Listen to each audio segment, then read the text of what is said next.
രാമനെ കുറിച്ച് നോക്കാം എന്താണ് എന്നുള്ളത്. രാമന്റെ ഗുണങ്ങൾ എന്തൊക്കെയാണെന്ന് നമുക്ക് നോക്കാം. അതിനു മുമ്പായിട്ട് നമുക്കൊരു ചെറിയൊരു കീർത്തനമാവാം. രാമചന്ദ്ര രഘുവീര രാമചന്ദ്ര രണധീര രാമചന്ദ്ര രഘുവീര രാമചന്ദ്ര രണധീര രാമചന്ദ്ര രഘുനാഥ രാമചന്ദ്ര ജഗന്നാഥ രാമചന്ദ്ര രഘുനാഥ രാമചന്ദ്ര രണ ജഗന്നാഥ രാമചന്ദ്ര മമ ബന്ധോ രാമചന്ദ്ര ദയസിന്ധോ രാമചന്ദ്ര മമ ബന്ധോ രാമചന്ദ്ര ദയസിന്ധോ രാമചന്ദ്ര മമ ബന്ധോ രാമചന്ദ്ര ദയസിന്ധോ രാമചന്ദ്ര ദയ സിന്ധോ രാമചന്ദ്ര ദയ സിന്ധോ രഘുവീര രണധീര രഘുവീര രണധീര രഘുനാഥ ജഗന്നാഥ രഘുനാഥ ജഗന്നാഥ രാമചന്ദ്ര രഘുവീര രാമചന്ദ്ര രണധീര രാമ രാമ രാമ രാമ രാമ രാമ രാമ സീത രാമ സീത രാമ സീത രാമ രാമ രാമ രാമ രാമ രാമ രാമ സീത രാമ സീത രാമ സീത जय जय राम सीताराम जय जय राम सीताराम जय जय राम सीताराम जय जय राम सीताराम जय राम श्री राम जय जय राम जय राम श्री राम जय जय राम जय राम श्री राम जय जय राम जय राम श्री राम जय जय राम श्री रामचंद्र भगवान की जय। Hare Krishna. Thank you devotees. അപ്പൊ നമുക്ക് രാമചന്ദ്ര ഭഗവാന്റെ ഗുണങ്ങൾ എന്തൊക്കെയാണെന്ന് നോക്കാം. എന്തിനാണ് നമ്മൾ ഈ ഗുണങ്ങൾ നോക്കുന്നത്? രാമചന്ദ്ര ഭഗവാൻ അദ്ദേഹം സ്വയം ഭഗവാനാണ്. പിന്നെ അദ്ദേഹത്തിന്റെ ഗുണങ്ങൾ നോക്കുന്നത് എന്തിനാണ് നമ്മളെല്ലാവരും? ആർക്കെങ്കിലും എന്തെങ്കിലും അതിനെക്കുറിച്ച് പറയാനുണ്ടോ?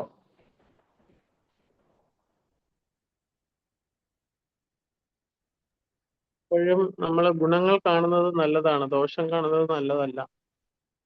Very good, very good. വേറെ? ഹരേകൃഷ്ണ പ്രഭു, ആ ഗുണങ്ങൾ കണ്ട് നമ്മളും അതുപോലെ ശീലിച്ചും നമ്മൾ അതുപോലെ ഭഗവാൻ ഇതാകണം. ഹരേകൃഷ്ണ. ഫാന്റാസ്റ്റിക്. പുരുഷനാണ് മര്യാദാ പുരുഷോത്തമൻ. Very good. ഭഗവാന്റെ പേര് മര്യാദാ പുരുഷോത്തമൻ. Very good, very good. മാതാജി രണ്ടാമതൊരു മാതാജി പറഞ്ഞല്ലോ, അതായത് ഭഗവാന്റെ ഈ ക്വാളിറ്റീസ്, എന്തിനാണ് ഭഗവാൻ ഇതെല്ലാം നമുക്ക് ചെയ്ത് കാണിച്ചു തരുന്നത് എന്ന് വെച്ച് കഴിഞ്ഞാൽ അത് നമ്മൾ ഈ ക്വാളിറ്റീസ് നമ്മുടെ ഉള്ളിൽ ഇൻബൈബ് ചെയ്യാൻ വേണ്ടിയിട്ടാണ്, അല്ലെങ്കിൽ നമ്മൾ സ്വയം ആ ക്വാളിറ്റീസ് പ്രാക്ടീസ് ചെയ്യാൻ വേണ്ടിയിട്ടാണ്. അപ്പോ എല്ലാ ഭക്തജനങ്ങൾക്കും ഒരിക്കൽ കൂടി എൻ്റെ കോടി കോടി പ്രണാമം. നമ്മൾ രാമചന്ദ്ര ഭഗവാന്റെ ലീലകളാണ് പറയാൻ പോകുന്നത്. അപ്പൊ അതിനൊക്കെ മുമ്പ് ഒരു ചെറിയൊരു ഇൻട്രഡക്ഷൻ. അതായത് വാത്മീകി രാമായണത്തില് ബാലകാണ്ഡത്തിൽ പറയുന്നതാണ്. അതെന്താന്ന് വെച്ച് കഴിഞ്ഞാല് വാത്മീകി നാരദമുനിയോടൊരു ചോദ്യം ചോദിക്കുന്നുണ്ട്. അല്ലയോ നാരദമുനി, സകല ഗുണങ്ങളും ചേർന്നൊരു ഒരു ആള് ഈ ലോകത്തിലുണ്ടോ എന്നൊരു ചോദ്യം. ആരോട് ചോദിച്ചു? നാരദമുനിയോട് വാത്മീകി ചോദിച്ചു. അതിന് മെയിനായിട്ട് ഗുണങ്ങൾ എന്തൊക്കെയാന്ന് വെച്ച് കഴിഞ്ഞാല് ഗുണവാൻ, വീര്യവാൻ, ധർമ്മജ്ഞൻ, കൃതജ്ഞൻ, ഇങ്ങനെയുള്ള ഗുണങ്ങളെല്ലാം ചേർന്ന ഒരു വ്യക്തിയെ നമുക്ക് ഇപ്പൊ കാണാൻ പറ്റുമോ എന്ന് ചോദിക്കുന്നുണ്ട്. ഇത് ഏത് യുഗത്തിൽ നടന്നതാണ് ഈ രാമാവതാരം?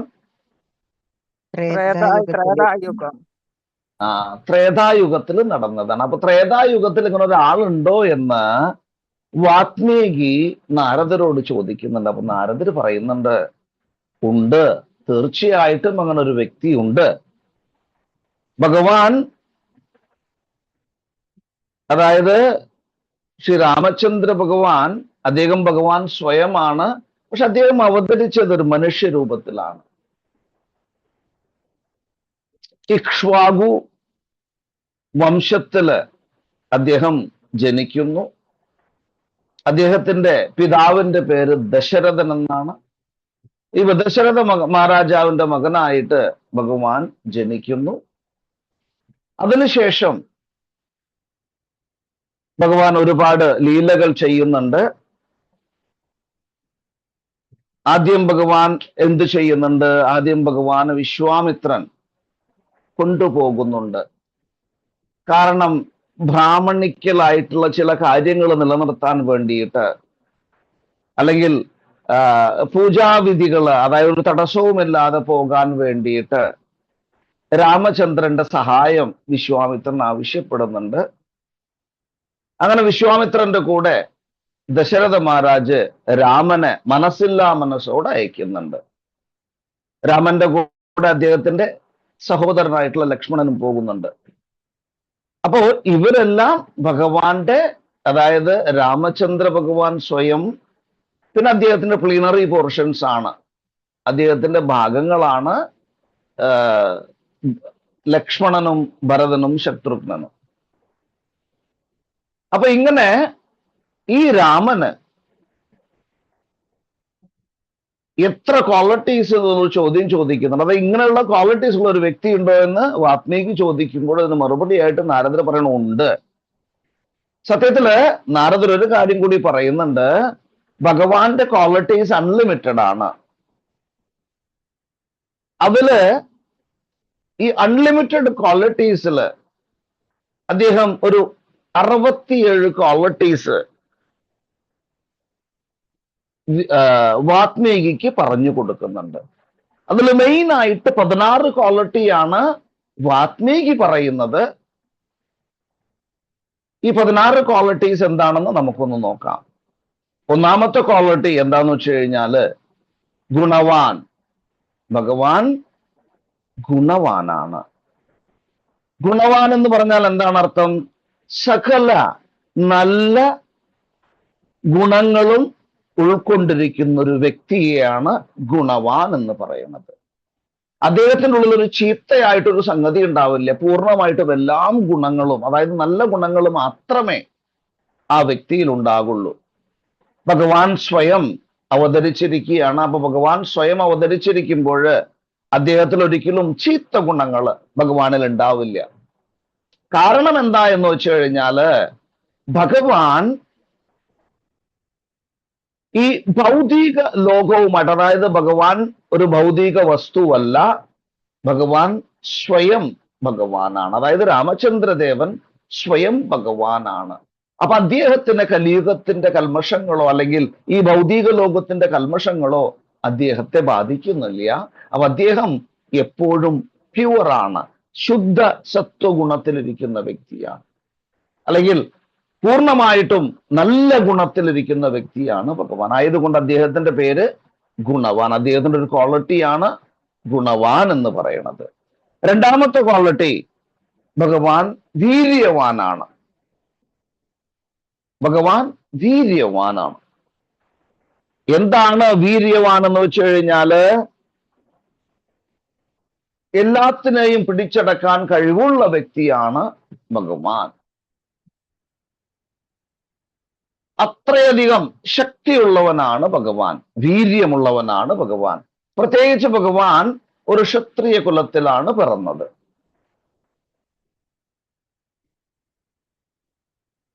അപ്പോ ഇതിനൊരു ഉദാഹരണം, ഭഗവാന്റെ വീര്യത്തെ കാണിക്കുന്ന ഒരു ഉദാഹരണം നമുക്ക് രാമായണത്തിൽ നിന്നും കാണാൻ സാധിക്കും. സീതാദേവിയെ രാവണൻ കൊണ്ടുപോയി. അപ്പൊ സീതാദേവിയെ തിരിച്ചു പിടിക്കാൻ വേണ്ടിയിട്ട്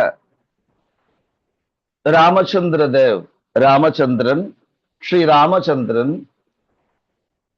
തന്റെ സൈന്യത്തോട് കൂടിയിട്ട്, സൈന്യം എന്ന് പറയാൻ പറ്റില്ല, വാനരന്മാരോട് കൂടിയിട്ട്, വാനരൻ എന്ന് വെച്ച് കഴിഞ്ഞാൽ കുരങ്ങൻ എന്നാണ് അർത്ഥത്തിൽ നമ്മൾ ഉദ്ദേശിക്കുന്നത്. പക്ഷേ ഇവരാരും കുരങ്ങന്മാരായിരുന്നില്ല. ഇവരെല്ലാം ഭഗവാന്റെ ലീലയിൽ പങ്കെടുക്കാൻ ചുമതലപ്പെടുത്തിയിട്ടുള്ള ശ്രേഷ്ഠന്മാരായിട്ടുള്ള നിത്യസിദ്ധറുകളാണ് കേട്ടോ. നമ്മൾ തെറ്റായിട്ട് ചിന്തിക്കരുത്, വാനരന്മാരല്ലേ എന്ന്. തീർച്ചയായിട്ടും അവർ വാനരന്മാരല്ല, അവർ നിത്യസിദ്ധറുകളാണ്. അവരെല്ലാവരും ഭഗവാന്റെ സേവനത്തില് അല്ലെങ്കിൽ ഭഗവാന്റെ ലീല നടക്കുന്ന സമയത്ത് അവരെല്ലാവരും പങ്കെടുക്കുന്നവരാണ്. അപ്പൊ രാമചന്ദ്രദേവൻ എന്തു ചെയ്തു? ഭഗവാൻ രാമേശ്വരത്തിൽ പോയിട്ട്, രാമേശ്വരത്തിൽ നിന്നും ലങ്കയിലേക്ക് പോകണം. അപ്പൊ രാമേശ്വരത്തിൽ പോയിട്ട് വരുണദേവനോട് ഒരു സൊല്യൂഷൻ ചോദിച്ചു. പക്ഷെ ഈ വരുണദേവൻ ഒരു 3 ദിവസം അങ്ങോട്ട് തിരിഞ്ഞു. അതായത് ഭഗവാൻ 3 പകലും 3 രാത്രിയും രാമേശ്വരത്തിൽ ഇരിക്കുകയാണ്. വരുണൻ തിരിഞ്ഞു നോക്കിയില്ല. നമുക്കെല്ലാവർക്കും അറിയാം, ഭഗവാൻ സകലതിൻ്റെയും ഉറവിടം ഭഗവാനാണ്. ഭഗവാനാണ് സകല ദേവീദേവന്മാർക്ക് ശക്തി പകർന്നിരിക്കുന്നത്. ഓരോരുത്തർക്കും ഓരോരോ സബോർഡിനേറ്റ് ആയിട്ട് ജോലി കൊടുത്തിരിക്കുന്നത് ഭഗവാനാണ്. അപ്പൊ അതിലൊരു സബോർഡിനേറ്റ് ആണ് വരുണദേവൻ. വരുണദേവൻ പരമദിവ്യോത്തമ പുരുഷനായിട്ടുള്ള ഭഗവാൻ വന്നതിന് ശേഷവും അവിടെ എന്ത് ചെയ്തില്ല? വന്നില്ല. ഭഗവാൻ ഒന്നും ചെയ്തില്ല. 3 ദിവസം 3 രാത്രി അദ്ദേഹം അവിടെ കാത്തിരുന്നു. അതിനുശേഷം അദ്ദേഹത്തിന് ദേഷ്യം വന്നു. അങ്ങനെ വരുണനെ ഒരു പാഠം പഠിപ്പിക്കാൻ തീരുമാനിച്ചു. അങ്ങനെ വരുണൻ വന്നുടനെ തന്നെ വരുണനെ പറഞ്ഞു, ഞാൻ നിന്നെ ഇപ്പൊ വറ്റിച്ചു കളയും. അതിനുശേഷമാണ് വരുണന് കാര്യം മനസ്സിലായത്, ഭഗവാൻ നമ്മളെ ഇപ്പോ ശരിപ്പെടുത്തി കളയും. അതുകൊണ്ട് ഭഗവാന്റെ ഇച്ഛ എന്താണോ അത് നടത്തി കൊടുക്കുക എന്നുള്ള തീരുമാനിച്ചത്. അപ്പോ വീര്യത്തില് ഭഗവാൻ ഒട്ടും പുറകിലല്ല. അതേമാതിരി ഭഗവാൻ എന്തു ചെയ്തു? ഭഗവാൻ വിശ്വാമിത്രന്റെ കൂടെ പോയപ്പോൾ ഒരുപാട് രാക്ഷസന്മാരെ നിഗ്രഹിച്ചു. അപ്പോ ഇതെല്ലാം വീര്യവാന്മാർക്ക് മാത്രമേ സാധ്യമാകുള്ളൂ. അപ്പോ ഗുണവാൻ, വീര്യവാൻ. മൂന്നാമത്തേത് എന്താന്ന് വെച്ചാൽ ധർമ്മജ്ഞ. ധർമ്മജ്ഞൻ എന്ന് വെച്ച് കഴിഞ്ഞാൽ ധർമ്മത്തെ പരിപാലിക്കുന്നവൻ, അല്ലെങ്കിൽ ധർമ്മത്തെ സദാസമയം പിന്തുടർന്നു കൊണ്ടിരിക്കുന്നവൻ എന്നർത്ഥം.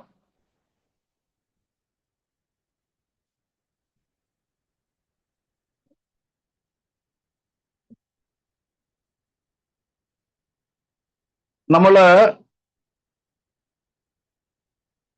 ശ്രീമദ് ഭാഗവതത്തില് 9ാമത്തെ സ്കന്ധത്തില് ഭീഷ്മദേവനോട്, അതായത് ആക്ച്വലി കൃഷ്ണനോട് ദുര്യോധനൻ യുധിഷ്ഠിര മഹാരാജ് ചോദ്യങ്ങൾ ചോദിക്കുന്നുണ്ട്. ഭഗവാൻ ദ്വാരകയിലേക്ക് പോകാൻ നിൽക്കുകയാണ്. ആ സമയത്ത് യുധിഷ്ഠിരൻ ചില ചോദ്യങ്ങൾ ചോദിക്കുന്നുണ്ട്.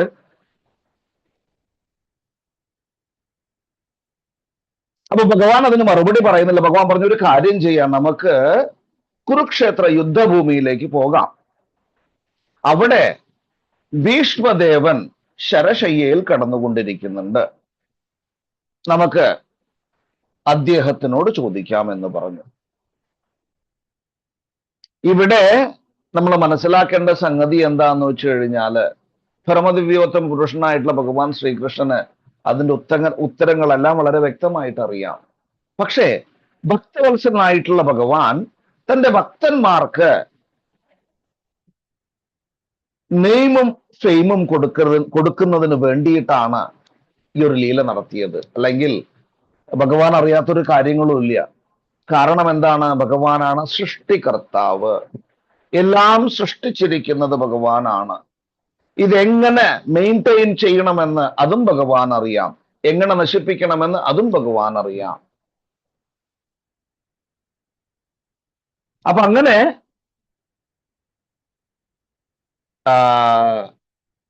ധർമ്മജ്ഞൻ, നമ്മൾ ധർമ്മജ്ഞനെ കുറിച്ചാണ് പറഞ്ഞുകൊണ്ടിരിക്കുന്നത്. ധർമ്മം വളരെ വ്യക്തമായിട്ട് ഭഗവാൻ അറിയാൻ കഴിയും. എന്താണ് ധർമ്മം എന്ന് പറയുന്നത്? അപ്പൊ ഇതില് ഭീഷ്മദേവന്റെ അടുത്ത് പോയിട്ട് യുധിഷ്ഠിരൻ ഒരു ചോദ്യം ചോദിച്ചപ്പോൾ അദ്ദേഹം പറയുന്നുണ്ട്, എന്താണ് സ്ത്രീധർമ്മം, എന്താണ് ധർമ്മങ്ങള് എന്നതിനെ കുറിച്ചിട്ട് വളരെ വ്യക്തമായിട്ട് ശ്രീമദ് ഭാഗവതത്തില് 9-ാമത്തെ സ്കന്ധത്തില് നമുക്ക് കാണാൻ സാധിക്കും. 9-ാമത്തെ അധ്യായത്തിൽ, 1-ാമത്തെ സ്കന്ധത്തില് 9-ാമത്തെ അധ്യായത്തില് വളരെ വ്യക്തമായിട്ട് തന്നെ ഭീഷ്മദേവൻ യുധിഷ്ഠിരന് രാജധർമ്മം, പിന്നെ സ്ത്രീധർമ്മം, ഇതിനെക്കുറിച്ചെല്ലാം വളരെ വ്യക്തമായിട്ട് വിവരിച്ചു കൊടുക്കുന്നുണ്ട്. അപ്പൊ ഈ ധർമ്മങ്ങളെല്ലാം പെർഫെക്റ്റ് ആയിട്ട് ശ്രീരാമൻ ഫോളോ ചെയ്യുന്നത് കൊണ്ട് അദ്ദേഹത്തിന്റെ ഒരു ഗുണമാണ് ധർമ്മജ്ഞൻ എന്ന് പറഞ്ഞു കഴിഞ്ഞാൽ. ഇനി അടുത്ത ക്വാളിറ്റി നമ്മൾ മനസ്സിലാക്കേണ്ട ഒരു സംഗതികൾ എന്താ എന്ന് വെച്ച് കഴിഞ്ഞാല്, നമ്മൾ ഭഗവാന്റെ ഭക്തന്മാരായി തീരുമ്പോൾ ഇപ്പൊ നമ്മൾ ആ പ്രോസസ്സിലാണ്. നമ്മളെല്ലാം ഭഗവാനെ കുറിച്ച് മനസ്സിലാക്കി ഭഗവത് ധാമത്തിലേക്ക് പോകാൻ വേണ്ടിയിട്ടുള്ള ഒരു പ്രോസസ്സാണ്.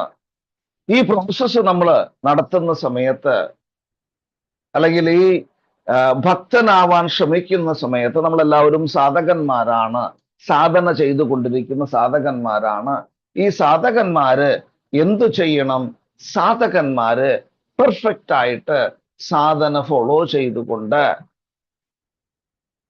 ഭഗവത് ധാമത്തിലേക്ക് പോകാൻ റെഡിയാവണം. അപ്പോ സാധന പെർഫെക്റ്റ് ആവണമെങ്കിൽ ചില കാര്യങ്ങള്, ചില ഇൻഗ്രീഡിയൻസ് വേണം.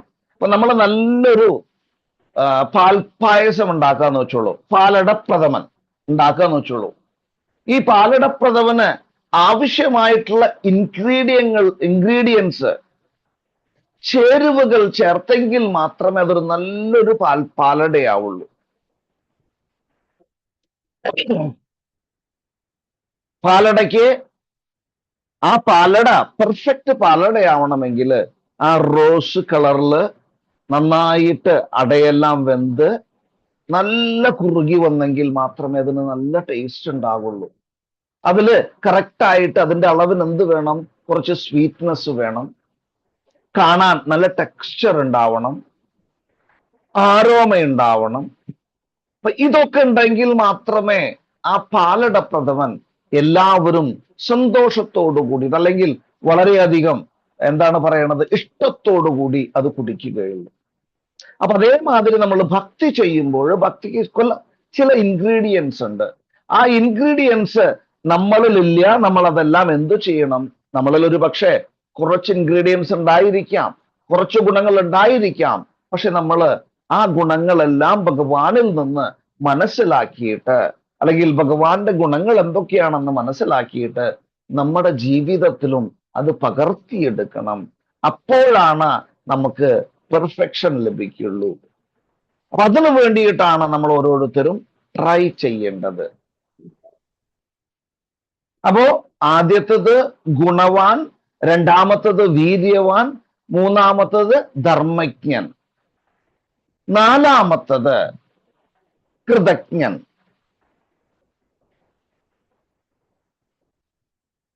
അതായത് കൃതജ്ഞൻ എന്ന് പറഞ്ഞു കഴിഞ്ഞാല്, നമ്മൾക്ക് ആരെങ്കിലും ഒരു ചെറിയ തരത്തിലുള്ള സർവീസ് ചെയ്തു കഴിഞ്ഞാല്, ആ സർവീസ് എന്താണെങ്കിലും കുഴപ്പമില്ല, അവര് നമുക്കൊരു സർവീസ് ചെയ്തിട്ടുണ്ടെങ്കിൽ അതിനെ ഓർമ്മയിൽ വെച്ച് നമ്മൾ തിരിച്ച് റെസിപ്രോക്കേറ്റ് ചെയ്യും.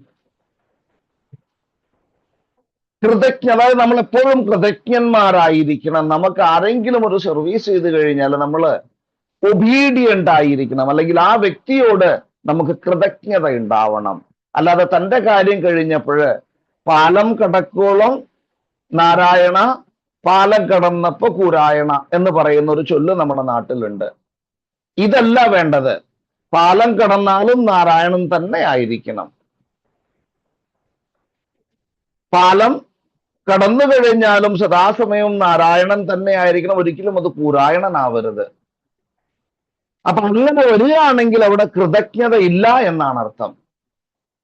ഭഗവാൻ കൃതജ്ഞനാണ്.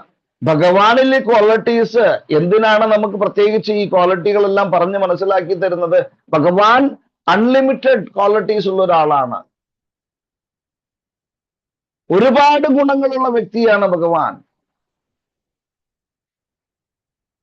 ഇവിടെ ഭഗവാൻ ഒരു മനുഷ്യനായിട്ട് അവതരിച്ച സമയത്ത് ഞാൻ പറയുന്നത് കേട്ടോ, വ്യക്തി എന്ന് പറയാൻ കാരണം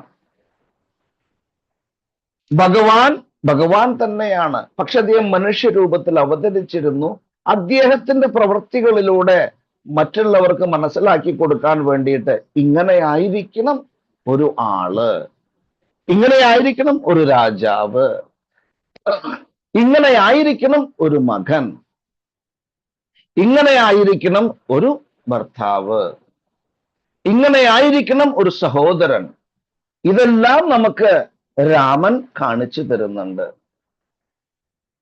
തന്റെ പിതാവിന്റെ വാക്കുകൾ സംരക്ഷിക്കാൻ വേണ്ടിയിട്ട് 14 വർഷം വനവാസത്തിന് പോകുന്നു.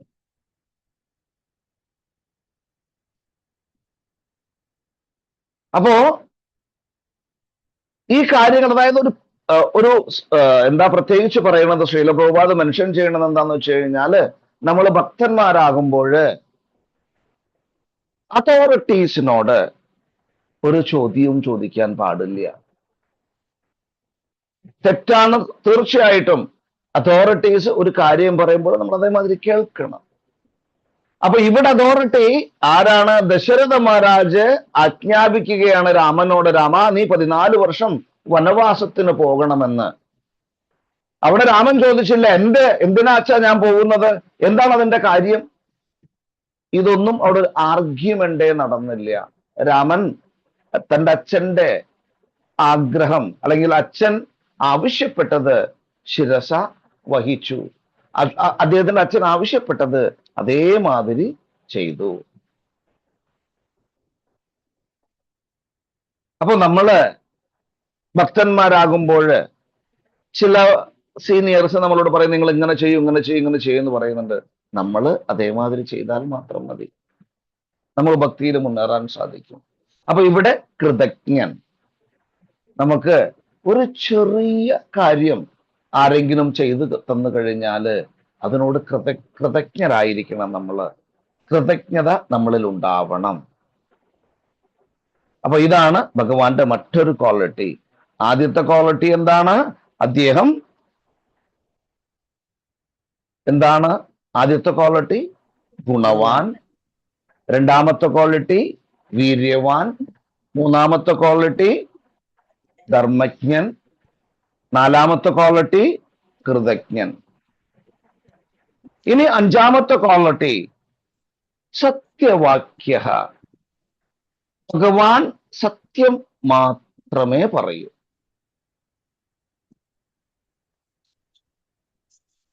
അതുകൊണ്ട് അദ്ദേഹത്തിന്, അതായത് ഭഗവാന് മറ്റൊരു പേര് കൂടെ ഉണ്ട്. ശ്രീരാമചന്ദ്ര ഭഗവാന് ഒരു പേര് കൂടെ ഉണ്ട്. എന്താന്ന് വെച്ച് കഴിഞ്ഞാൽ മര്യാദാ പുരുഷോത്തമൻ.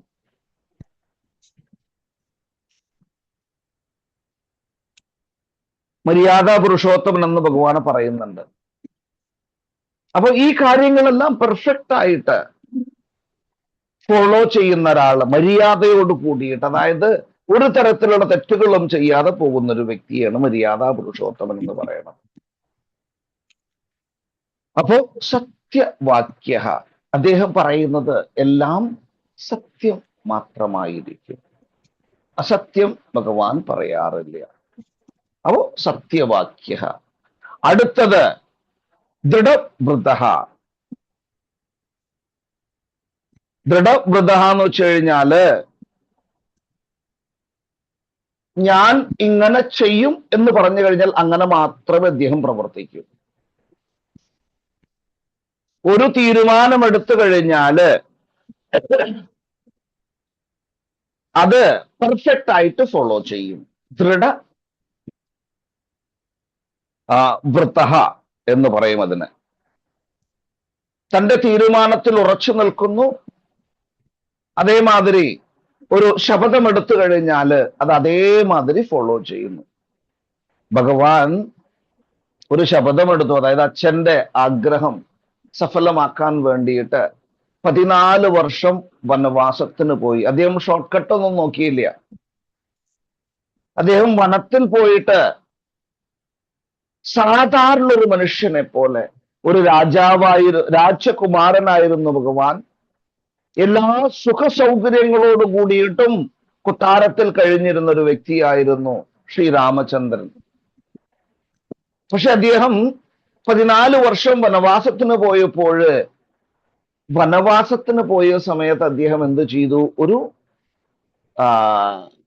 മിണ്ടിക്കണ്ട്, അല്ലെങ്കിൽ സാധാരണ ഒരു വ്യക്തി എങ്ങനെയാണോ ജീവിക്കുന്നത്, അല്ലെ മിണ്ടിക്കേണ്ടതെന്ന് വെച്ചാൽ ഈ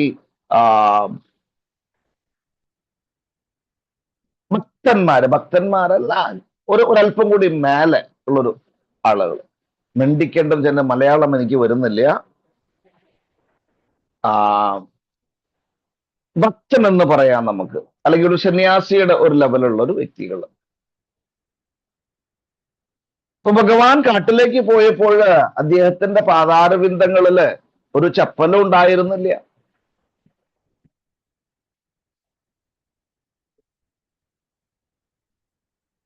അപ്പോ ഇതിൽ നമ്മൾ മനസ്സിലാക്കേണ്ടത് എന്താന്ന് വെച്ച് കഴിഞ്ഞാല്, അദ്ദേഹം പറയുന്ന കാര്യങ്ങൾ പ്രവർത്തിക്കുന്ന വ്യക്തിയായിരുന്നു. ഒരു കാര്യം പറഞ്ഞിട്ട് മറ്റൊരു കാര്യം പ്രവർത്തിക്കുന്ന വ്യക്തിയല്ല ഭഗവാൻ. അതുകൊണ്ട് അദ്ദേഹത്തിന് ദൃഢവ്രത എന്ന് പറയണം.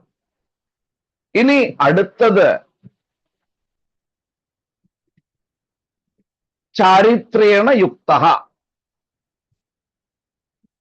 ചാരിത്രേണ യുക്ത എന്ന് വെച്ച് കഴിഞ്ഞാല് സ്വഭാവ സവിശേഷതകൾ അതിവിശിഷ്ടമാണ്. ഭഗവാന്റെ സ്വഭാവങ്ങൾ അത് വിശിഷ്ടമായിട്ടുള്ളതാണ്. ഭഗവാന്റെ സ്വഭാവം വളരെയധികം നോബിൾ ആയിട്ടുള്ളതാണ്. അതാണ് ചാരിത്രേണ യുക്ത എന്ന് പറയുന്നത്. ഇത് 7ാമത്തെ ഗുണമാണ്. 8ാമത്തത് സർവഭൂതേഷു ഹിതഃ. സർവഭൂതങ്ങൾക്കും നല്ലത് മാത്രം സംഭവിക്കണം എന്ന് ആഗ്രഹിക്കുന്ന വ്യക്തി. സർവഭൂതേഷു ഹിതഃ. അപ്പോ സർവഭൂതങ്ങൾക്കും നല്ലത് മാത്രം വരുത്തണമെന്ന് ആഗ്രഹിക്കുന്ന വ്യക്തിയാണ് ഭഗവാൻ. നമ്മൾക്ക് ശിക്ഷാഷ്ടകത്തില് ഒരു ലൈൻ പറയുന്നുണ്ട്. എന്താണ്? നമ്മളെ കൊണ്ട് എല്ലാവരെ കൊണ്ടും ഇച്ചിരി ബുദ്ധിമുട്ടാണ് ഫോളോ ചെയ്യാൻ വേണ്ടിയിട്ട്. പ്രത്യേകിച്ച് എനിക്കൊക്കെ ഇച്ചിരി ബുദ്ധിമുട്ടാണ്. എന്താണത്? തൃണാദപി സുനിശ്ചേന തരോരപി സഹിഷ്ണുന അമാനിന മാനദേന കീർത്തനീയ സദാഹരി. തൃണാദപി സുനിശ്ചേന തരോരപി സഹിഷ്ണുന അമാനിന മാനദേന കീർത്തനീയ സദാഹരി. മാനം പ്രതീക്ഷിക്കാതെ, മറ്റൊരാളിൽ നിന്നും മാനം പ്രതീക്ഷിക്കാതെ, എല്ലാവർക്കും അതിൻ്റെതായ തരത്തിലുള്ള റെസ്പെക്ട് കൊടുത്തുകൊണ്ട് സദാ ഭഗവാനെ ഭജിച്ചുകൊണ്ടിരിക്കുക. ഇതാണ് ഒരു ഭക്തന്റെ ക്വാളിറ്റി. അപ്പൊ ഇവിടെ പറയുന്നത് എന്താണ്?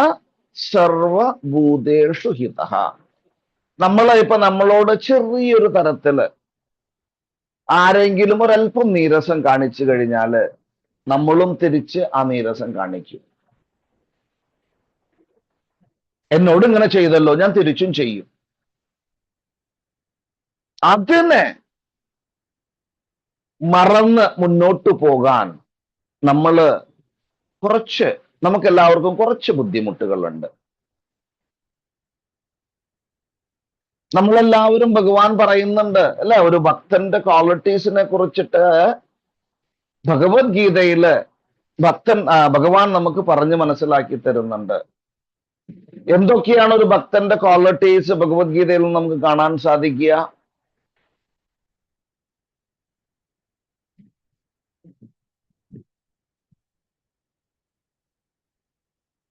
അദംഭിത്തം, അമാനിത്തം. ഹരേ കൃഷ്ണ. എന്താ മാതാജി? പറയണം പറയണം. ഒരു ശ്ലോകമുണ്ട്, 2 ശ്ലോകങ്ങൾ പറയുന്നുണ്ട്. 2 ശ്ലോകങ്ങളില് ഭക്തന്മാരുടെ ഗുണങ്ങളെ കുറിച്ച് പറയുന്നുണ്ട്.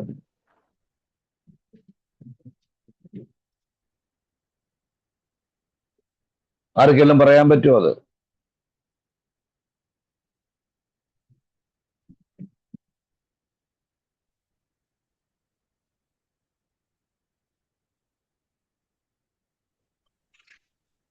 അദ്വേഷ്ട സർവ. Very good, very good, very good. അപ്പൊ ഈ ക്വാളിറ്റീസ്, അതായത് അദ്വേഷ്ട സർവഭൂതാന മൈത്ര കരുണേവച നിർമ്മമോ നിരഹങ്കാര സമദുഃഖ സുദക്ഷണ, ഇതൊക്കെയാണ് ഭക്തന്മാരുടെ ഗുണങ്ങൾ എന്ന് പറയുന്നത്. അപ്പോ നമ്മള് ശ്രീരാമചന്ദ്രന്റെ ഒരു ഗുണമായിട്ടുള്ള സർവഭൂതേഷു ഹിതഃ, സർവഭൂതങ്ങൾക്കും ഹിതമായിട്ടുള്ള കാര്യങ്ങൾ ചെയ്യുക, അല്ലെങ്കിൽ ഭൂതങ്ങളോടും വളരെ സൗമ്യമായിട്ട് പെരുമാറുക. സർവഭൂതേഷു ഹിതഃ. സകല ജീവജാലങ്ങൾക്കും നല്ലത് മാത്രം നടക്കട്ടെ എന്ന് ചിന്തിക്കുന്നു. അല്ല, നമ്മുടെ ഭക്തന്മാര് നമുക്ക് കാണാൻ സാധിക്കും. എങ്ങനെയാന്ന് വെച്ച് കഴിഞ്ഞാല്, നമ്മുടെ അയൽവാസി തന്നെയാണെന്ന് വെച്ചോളൂ. നമ്മുടെ അയൽവാസി നമുക്കൊരു ചെറിയ ചീത്ത കാര്യം ചെയ്തു കഴിഞ്ഞാല് നമ്മള് അതിനേക്കാൾ ഡബിൾ ചീത്ത കാര്യം അദ്ദേഹത്തിന് ചെയ്യാൻ ശ്രമിക്കും. കാരണം എന്താ എന്ന് വെച്ച് കഴിഞ്ഞാല്, അതിന് നമ്മളെ കുറ്റം പറഞ്ഞിട്ട് കാര്യമില്ല. നമ്മള് ഈ ത്രിഗുണങ്ങളാൽ ബാധിച്ചിരിക്കുകയാണ്. നമ്മള് ത്രിഗുണങ്ങളോട് കൂടി ജീവിക്കുന്നവരാണ്. അപ്പോ ഈ ത്രിഗുണരഹിതമാവണം നമ്മുടെ പ്രവൃത്തികൾ. അതായത് സത്വഗുണം, രജോ ഗുണം, തമോ ഗുണം, ഇതിലാണ് നമ്മളിപ്പോ നിന്നുകൊണ്ടിരിക്കുന്നത്. ഇതാണ് നമ്മളെ കൺട്രോൾ ചെയ്തുകൊണ്ടിരിക്കുന്നത്. അപ്പൊ ഈ കൺട്രോൾ ചെയ്യുന്ന ഈ ത്രിഗുണങ്ങളിൽ നിന്നും നമുക്ക് മുക്തരാവണം. നമ്മള് ശുദ്ധ സത്വ ഗുണത്തിൽ വരണം. അപ്പോഴാണ് നമുക്ക് ഈ തൃണാദപി സുനിശ്ചയന വരുന്നത്. അതേമാതിരി ശ്രീമദ് ഭഗവത്ഗീതയില് 12ാമത്തെ അധ്യായത്തില് 13, 14 ശ്ലോകമാണ് അപ്പൊ നമ്മൾ പറഞ്ഞത് അദ്വേഷ്ട സർവഭൂതാന. ഈ കാര്യങ്ങളൊക്കെ നമ്മൾ ഇൻവൈബ് ചെയ്തു കഴിഞ്ഞാല്, ഈ പറഞ്ഞ കാര്യങ്ങൾ, അതായത് അദ്വേഷ്ട ദേഷ്യമില്ലാതിരിക്കുക, അദ്വേഷ്ട സർവഭൂതാന മൈത്ര എല്ലാവരോടും സ്നേഹത്തോടു കൂടി പെരുമാറുക, കരുണയോടുകൂടി പെരുമാറുക.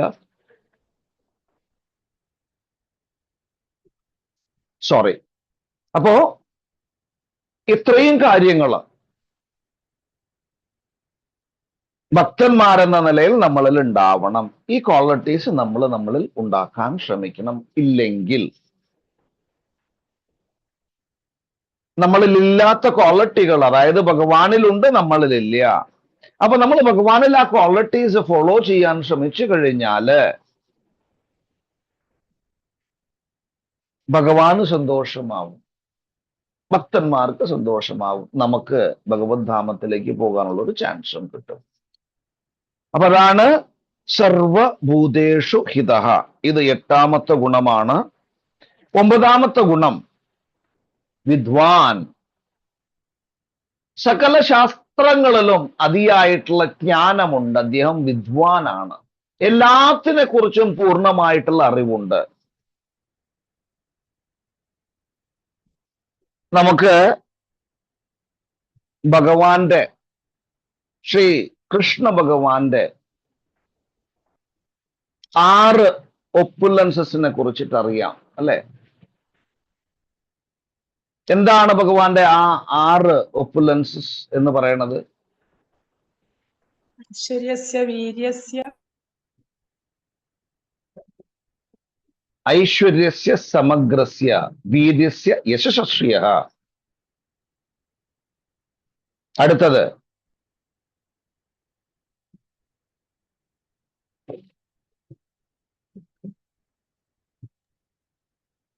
അടുത്ത ലൈൻ ആർക്കെങ്കിലും അറിയോ? വൈരാഗ്യം ജ്ഞാന വൈരാഗ്യോശ്ചൈവ ഷണ്ണൻ ഭാഗാൻ ഇതീംഗണ. ഐശ്വര്യസ്യ സമഗ്രസ്യ വീര്യസ്യ യശസ്ശ്രിയഃ. ജ്ഞാന വിജ്ഞാനയോശ്ചൈവ ഷണ്ണൻ ഭാഗാൻ ഇതീംഗണ. അപ്പൊ ഇതാണ് ഭഗവാന്റെ 6 ക്വാളിറ്റീസ്. ഈ 6 ക്വാളിറ്റീസും ഭഗവാനിൽ ഫുള്ളായിട്ടുണ്ട്. സകല ഐശ്വര്യങ്ങളും സകല വീര്യവും, അതായത് ഭഗവാനേക്കാൾ ശ്രേഷ്ഠനായിട്ടുള്ള ഒരു പടയാളി വേറെ ഇല്ല, അല്ലെങ്കിൽ അത്രയും ശക്തിയുള്ള വേറെ ആളില്ല. ഐശ്വര്യസ്യ സമഗ്രസ്യ വീര്യസ്യ യശസ്ശ്രിയഃ. യശസ്, ഭഗവാനെ മാതിരി യശസ്സുള്ള ആരുമില്ല. ഉള്ളവരുടെ എല്ലാവരുടെയും യശസ് കുറച്ചു കാലത്തേക്കേ ഉണ്ടാവുള്ളൂ. ഇപ്പൊ ഒരു മാസം അംബാനിയുടെ പേര് ഏറ്റവും വലിയ പണക്കാരന്റെ പട്ടികയിൽ വന്നു കഴിഞ്ഞാൽ അടുത്ത വർഷം വരുന്നത് അടുത്ത 3 മാസത്തിന് ശേഷം വരുന്നു അദാനിയുടെ പേര്. അതിനുശേഷം വരുന്നു വിപ്രോ ചെയർമാന്റെ പേര്. അതിനുശേഷം വരുന്നു ഇവരുടെ പേര്, ഏതെങ്കിലും ഒരു വലിയ പണക്കാരന്റെ പേര്, അല്ലെങ്കിൽ നമ്മുടെ നാട്ടിലുള്ള ലുല്ലുവിന്റെ ഓണറുടെ പേര്. ഇതെല്ലാം താത്കാലികങ്ങളാണ്. പൂർണ്ണമായിട്ടും ഒരാൾ നിൽക്കുന്നില്ല. ലക്ഷ്മി ചഞ്ചലയാണ്. അപ്പോ പൂർണ്ണമായിട്ടുള്ള എല്ലാം അടങ്ങിയിരിക്കുന്നത് ഭഗവാനിലാണ്. അപ്പൊ എല്ലാത്തിനെ കുറിച്ചിട്ടും പൂർണ്ണമായിട്ടുള്ള ജ്ഞാനമുള്ളതും ഭഗവാനാണ്. അതുകൊണ്ട് അദ്ദേഹത്തിന് വിദ്വാൻ എന്ന് കൂടെ പറയുന്നു. രാമചന്ദ്ര ഭഗവാന് വിദ്വാൻ എന്ന് പറയണം. അടുത്തത് സമർത്ഥഃ. ഭഗവാൻ വളരെ സമർത്ഥനാണ്. കാര്യങ്ങളെല്ലാം പെർഫെക്റ്റ് ചെയ്യാൻ സാധിക്കുന്ന വ്യക്തിയാണ് ഭഗവാൻ. അല്ലെങ്കിൽ കുരുക്ഷേത്ര യുദ്ധം ഇത്രയും പെർഫെക്റ്റ് ആയിട്ട് അദ്ദേഹത്തിന് ചെയ്യാൻ സാധിക്കുമായിരുന്നില്ല. അതേമാതിരി തന്നെ രാമായണത്തില് പെർഫെക്റ്റ് ആയിട്ട് കാര്യങ്ങൾ ചെയ്തുകൊണ്ട് സീതാദേവിയെ കൊണ്ടുവരാൻ സാധിക്കുമായിരുന്നില്ല. അപ്പോ ഭഗവാൻ സമർത്ഥനാണ്. അടുത്തത് പ്രിയ ദർശനഃ.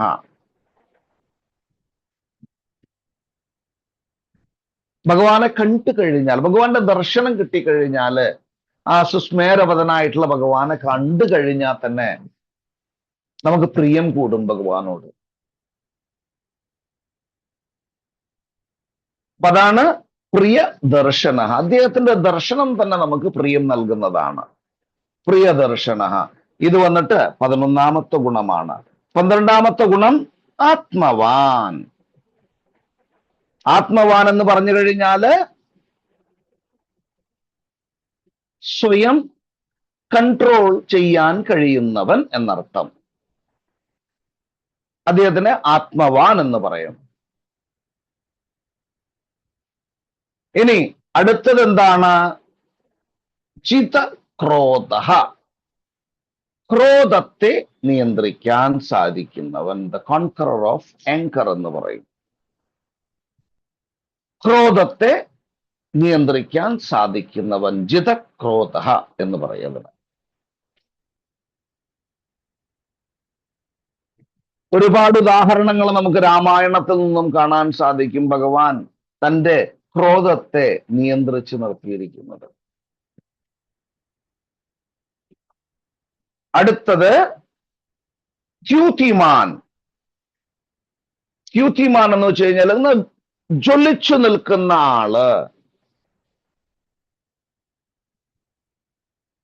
വളരെയധികം ആ, എന്താ പറയുക, നമ്മുടെ ആ, എന്താണ് അതിനെ പറയുന്നത്, ഭഗവാന്റെ ആ, തലയുടെ ബാക്ക് സൈഡില് ഒരു എഫൾജൻസ് വരും. അതേമാതിരി ഭഗവാൻ ഇങ്ങനെ എല്ലാത്തിലും പൂർണ്ണമായിട്ടുള്ള ശരീരവും ജ്വലിച്ചു നിൽക്കും. എഫൾജന്റ് ആയിരിക്കും ഭഗവാൻ. ഭഗവാൻ എവിടെയെങ്കിലും ശോകത്തോടു കൂടിയിട്ട് നിങ്ങൾ കണ്ടിട്ടുണ്ടോ? കാണാൻ സാധ്യമല്ല. അപ്പോ അതിനെയാണ് ച്യുതിമാൻ എന്ന് പറയുന്നത്. അടുത്തൊരു ക്വാളിറ്റി ഉണ്ടല്ലോ, ഈ ക്വാളിറ്റി നമ്മളെല്ലാവരും ഇംബൈബ് ചെയ്യേണ്ടതാണ്, നമ്മളെല്ലാവരും നമ്മളിൽ പകർത്തിയെടുക്കേണ്ടതാണ്. അനസൂയ, ആരോടും ശത്രുതയില്ലാത്തവൻ, അതായത് എതിരാളിയില്ലാത്ത വ്യക്തി, അതാണ് ഭഗവാൻ. അപ്പോ അനസൂയ.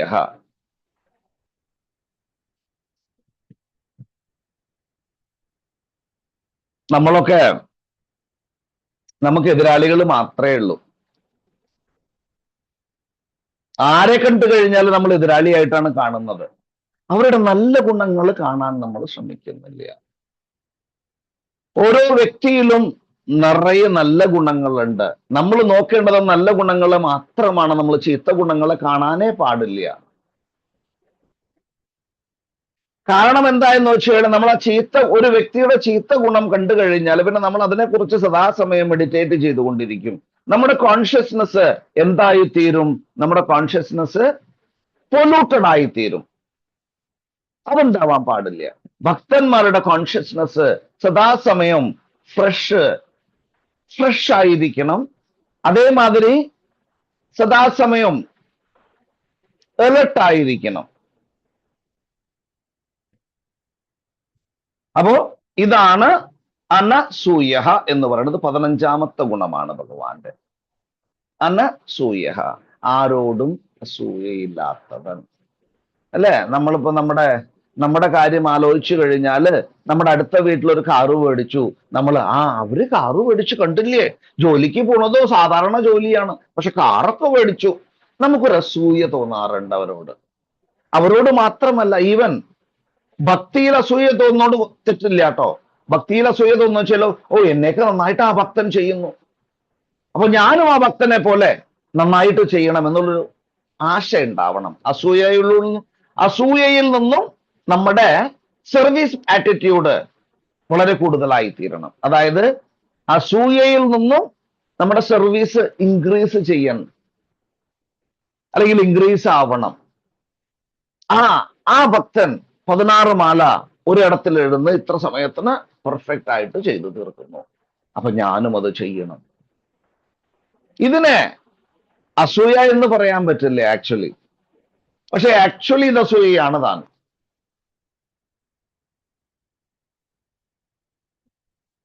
അപ്പോ ഭഗവാന്റെ അടുത്തൊരു ഗുണമാണ് അനസൂയ. ഇനി ഭഗവാന്റെ അടുത്ത ഗുണം എന്താണ്? ഭഗവാന്റെ അടുത്ത ഗുണം കൂടി പറയുന്നത് 16ാമത്തെ ഇത്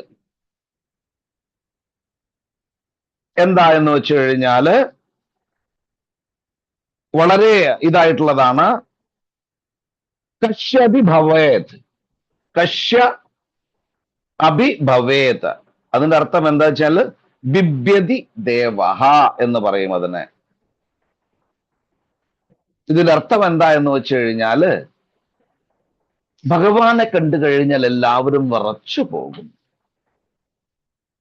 ബിഭ്യതി ദേവഹ, അതായത് ഭഗവാനെ കണ്ടു കഴിഞ്ഞാൽ മറ്റുള്ളവരിൽ ഭയമുണ്ടാവും എന്നർത്ഥം. അതായത് ആർക്കാണ് ഭഗവാനെ കണ്ടു കഴിഞ്ഞാൽ ഭയമുണ്ടാകുന്നത്? സാധാരണ ഭഗവാന്റെ ഭക്തജനങ്ങൾക്കല്ല ഭയമുണ്ടാവുന്നത്. ആർക്കാണ് ഭയമുണ്ടാവുന്നത്? ഭയമുണ്ടാവുന്നത് ശത്രുക്കൾക്ക് മാത്രമാണ്.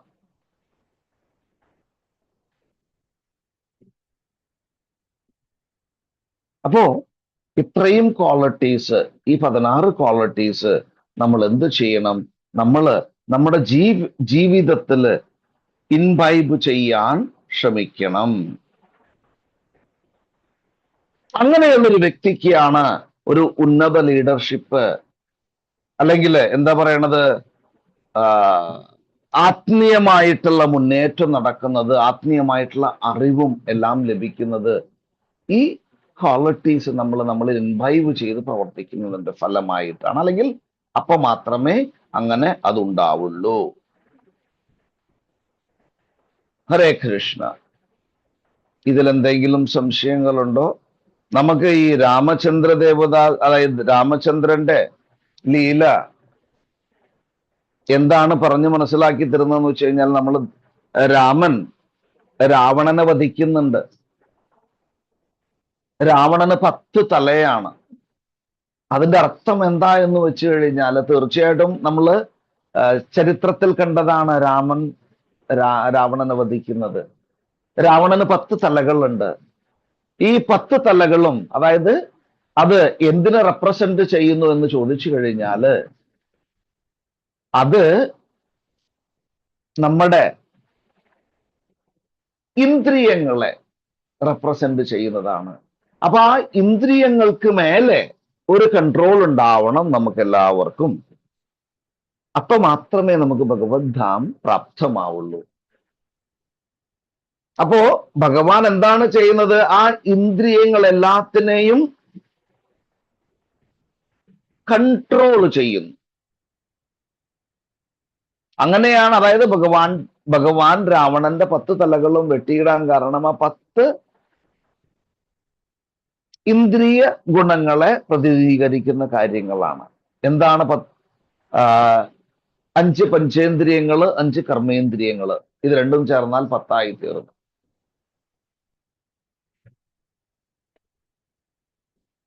അപ്പോ ഇതെല്ലാം ഓരോന്ന് സിംബലൈസ് ചെയ്യുന്നുണ്ട്. നമ്മളത് മനസ്സിലാക്കിയിട്ട് പ്രവർത്തിക്കുക മാത്രമേ വേണ്ടൂ. ഹരേ കൃഷ്ണ. ഹരേ കൃഷ്ണ പ്രഭു. ആ ഭഗവാന്റെ രണ്ടാമത്തെ വീര്യവാൻ, അതൊന്നുകൂടെ ഒന്ന് പറഞ്ഞു തരുമോ പ്രഭു? ഹരേ കൃഷ്ണ. തീർച്ചയായിട്ടും മാതാജി, തീർച്ചയായിട്ടും. അതായത് വീര്യത്തില് ഭഗവാന്റെ അത്ര വീര്യം ആരെങ്കിലും ഇല്ല. വാല്യൂർ എന്ന് പറയും അതിന്, വീര്യം എന്ന് പറഞ്ഞു കഴിഞ്ഞാൽ എന്താണ്? അതായത്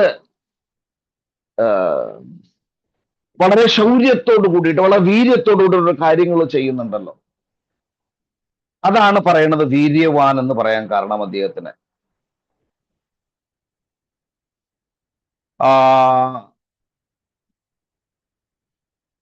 ഭഗവാന്റെ ഒരു ഉദാഹരണം പറഞ്ഞു തരുമോ പ്രഭു? അത് വീര്യവാൻ. തീർച്ചയായിട്ടും. അതായത് വേറൊന്നുമില്ല, വളരെ സിമ്പിൾ ആണ്. എന്നെ ഭഗവാൻ പ്രൊട്ടക്ട് ചെയ്യും. എന്റെ ഭഗവാൻ വീര്യവാനാണ്. എന്നെ ഭഗവാന് സംരക്ഷിക്കാൻ സാധിക്കും. അല്ലെങ്കിൽ ഭഗവാൻ പ്രൊട്ടക്ട് ചെയ്യുന്നതിന്, ഭഗവാൻ നമ്മളെ പ്രൊട്ടക്ട് ചെയ്യുന്നു, അതിനെയാണ് വീര്യവാൻ എന്ന് പറയുന്നത്. എന്ത് സംഭവിച്ചാലും എന്റെ ഭഗവാൻ എന്നെ സംരക്ഷിക്കാനുണ്ട്. എനിക്ക് പ്രൊട്ടക്ഷൻ തരുന്നത് എന്റെ ഭഗവാനാണ്. ഭഗവാനെ മറികടന്ന് ആർക്കും നമ്മുടെ അടുത്ത് വരാൻ പറ്റില്ല. അതാണ് ഭഗവാന്റെ വീര്യം കൊണ്ട് ഉദ്ദേശിക്കുന്നത്. ക്ലിയർ ആണോ മാതാജി? ഹരേ കൃഷ്ണ. ഭക്തപ്രഹ്ലാദന്റെ അത് എടുക്കാമോ ഉദാഹരണം? തീർച്ചയായിട്ടും, തീർച്ചയായിട്ടും.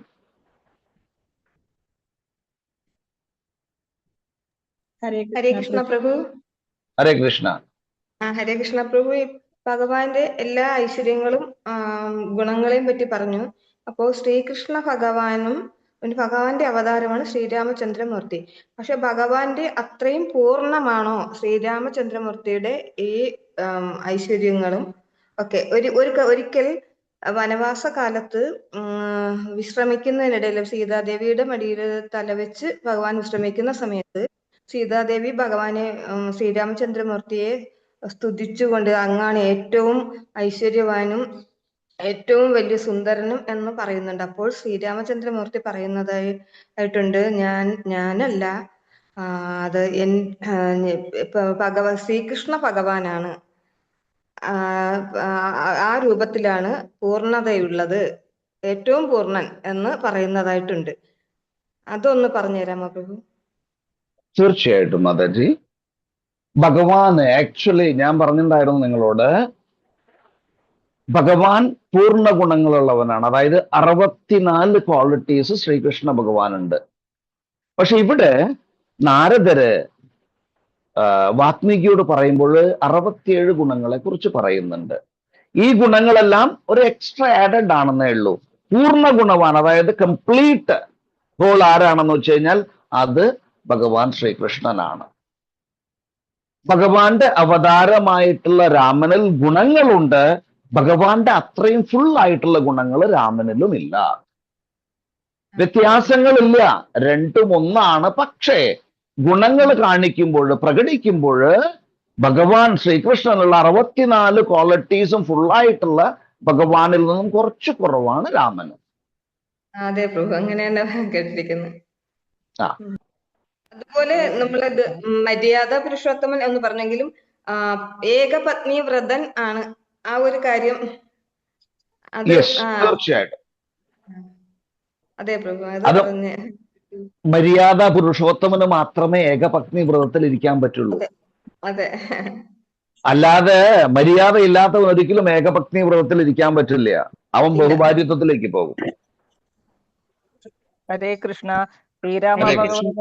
ഹരേ കൃഷ്ണ. ശ്രീരാമ ഭഗവാനെ പൂർണ്ണനാണ്, ഭഗവാനെ പറയുന്നുണ്ടല്ലോ അല്ലേ മാതാജി? നമ്മൾ ഭഗവാനെ നോക്കുമ്പോൾ ഭഗവാൻ എല്ലാം, അതായത് ഇപ്പൊ നമ്മള് തരം തിരിച്ച് കാണാൻ പറ്റില്ല. പക്ഷേ എല്ലാം ശ്രീകൃഷ്ണനിൽ നിന്നും വന്നിരിക്കുന്നത് കൊണ്ട് പൂർണ്ണമായിട്ടുള്ള ഗുണങ്ങളും ശ്രീകൃഷ്ണനിലുള്ളൂ. ബാക്കിയെല്ലാം കുറച്ച് ഗുണങ്ങൾ, കുറച്ച്, അതായത് നമ്മൾ സാധാരണ കാണാൻ സാധ്യമല്ല. നമ്മളത് തരംതിരിച്ച് കാണാനും പാടില്ല. എല്ലാം ഭഗവാന്റെ അവതാരങ്ങളാണ്. ഭഗവാനാണ് പൂർണ്ണൻ.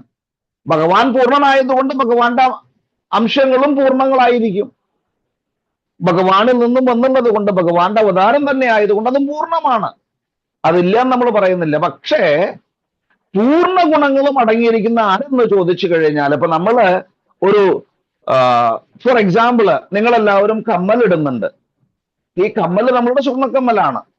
കൊലുസിടുന്നുണ്ട്, അത് സ്വർണമാണ്. പക്ഷെ അത് പൂർണ്ണമായിട്ടുള്ള സ്വർണമാണോ? പൂർണ്ണമായിട്ടുള്ള സ്വർണമല്ലാതെ സ്വർണത്തിന്റെ ഒരു അംശമാണ്.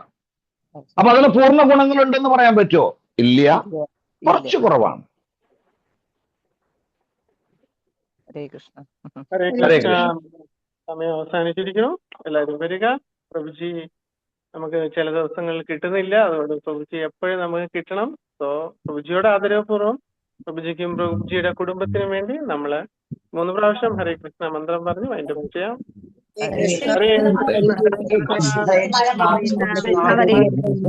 ഹരേ രാമ